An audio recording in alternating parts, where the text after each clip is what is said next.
Hi, and welcome back to another WRSA interview. Today we have Schad Ricky back, and we're talking about recovery. Hi, Schad. Would you like to just tell us what's going on today? Well, today was a nice rehab day in the clinic, and I'm just finishing up for another wonderful Wednesday afternoon, thinking about my golf game later tonight. Awesome. We'll just get right into it. We can start by talking about how athletes should be recovering their bodies after practice. Okay, well, most times, if athletes, and I'll use a university setting as an example, most practices occur obviously Monday nights through Friday nights, so it's 5 days a week. And after practice, um, there's a tendency for everybody to be thinking about school and be thinking about other things that they have to do, but they don't necessarily take the time to cool down their bodies and cool down their sore, tired muscles from a very aggressive practice. So I like to see, and I know your team is very good, and most teams should take a little bit of extra time to ensure that they're doing some dynamic kind of cool down activities, whether it's a nice aerobic flush or some sort of a distance activity, and then slowly work their way down to kind of a light, gentle, static stretch on certain muscles and certain muscle groups. And during that time, you want to be sure to rehydrate yourself. In some cases, if it's the weather's an issue, you want to make sure that you're replenishing your electrolytes. And you have that first kind of hour to replenish some of the nourishment, the glycogen levels and protein levels, and some would argue creatine levels. You want to return those levels back to normal by making sure you have a healthy meal within the first hour after practice and getting good rest. So after you are completing school activities or those kinds of things, making sure you're getting proper rest to recuperate some of that energy for the next day, because you're going to do it all over again the next day. Awesome. And how does recovering from a practice differ from recovering after a game? I would assume that most athletes, especially athletes who get a lot of minutes in their games, are going to have way higher or more depleted levels of especially glycogen and glucose, and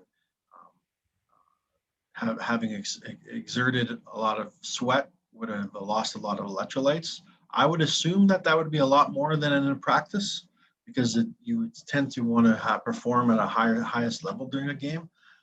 That's not necessarily true. Some people practice very hard too, but most likely that's the biggest difference, is that the levels of depletion and need for replenishment are going to be higher, or way more, in games after game situations.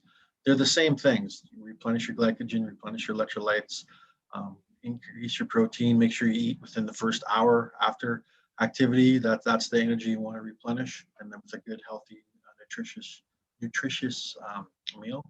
And again, electrolytes, biggest thing, replenish your electrolytes. You don't want to be dehydrated.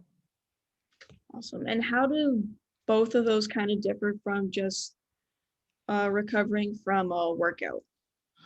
Well, workouts are going to be specific for certain muscle groups and muscle motions. You're not necessarily working out in a full, your whole body in every capacity like you would say in a practice or a game.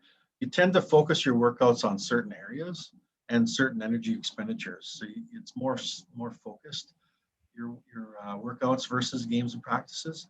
So at the end of that, that's for sure. At the end of a workout, you want to, if you've taxed a certain muscle group or muscle, or upper or lower body, for example, say it's just upper body, you want to make sure that you are cooling down that area after the workout, such that you have enough energy and enough pain-free motion to be able to continue with your practices the next day, if that's what you're doing, or a game. There are lots of ways where you can use workouts as a warm-up, or use workouts as a preparation for games, and there's lots of examples of that. But most cases that our expertise, you try to separate those two things. So again, more focused, so therefore you want to make sure that you're ready to cool down and have those areas ready to go for the next practice or a game session. Yeah, that's great. How should athletes be like taking care of their bodies in between practices and games and workouts? Like, what should they be doing for their bodies, to their bodies? The biggest thing that you'll find is being an athlete is like having a job. You don't want to cross contaminate your body by doing a lot of extracurricular activities, depending on your performance and your level. I'm always biased to the university athletes because that's how we know each other. But you're here to play a sport, and you're here to perform at a high level at a certain sport. So during the season, as you know, you sacrifice a lot of time from extracurricular things, or you know, social activities, for example, things like that. So you try to take care of yourself mostly by ensuring that you're getting proper rest, ensuring that the things you are doing are augmenting or enhancing your performance, and not necessarily decreasing or being a detriment or being painful or sore. Um, that's the biggest thing. The preparation and then the cool down part and the recovery is basically rest and active recovery, um, doing the proper exercises and the proper techniques to make sure that you don't hurt yourself, and that you have ability to replenish your nutrition, ability to replenish your mental and your physical abilities. You want to have time to take care of yourself from that.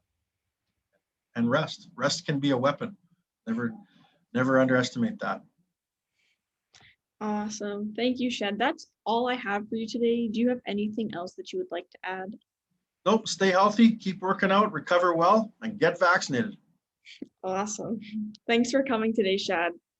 Thank you.